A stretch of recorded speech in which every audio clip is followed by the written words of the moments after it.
Inhlangano Yohulumeni Bezindawo I-SALGA ibambisene nesikhungo iMoses Kotane Institute yethule uhlelo lokufundisa intsha ngobuchwepheshe I-SALGA Techno Games Olundi KwaZulu Natal namhlanje. Lolu hlelo ke lihlose ukulungiselela intsha ikakhulukazi esezindaweni zasemakhaya ukuba ikwazi ukubhekana noguquko oluza nobuchwepheshe iqhamuke nezinhlelo ezizoyibandakanya uguqukweni lempilo nomnotho. Lapha ke kufaka phakathi ukwakha imishini zobuchwepheshe kanye nezinhlelo ze-internet.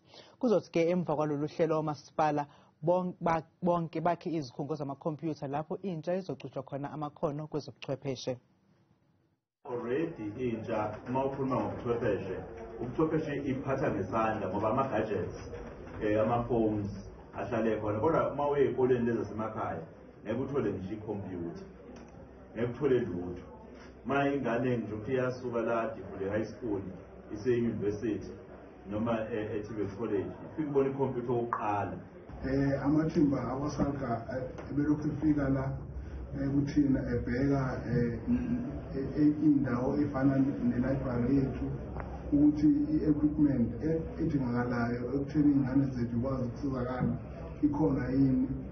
Bazenelisile nabo babona ukuthi cha impela le program le izokwenzeka nempumelelo kithi lapho Olundi.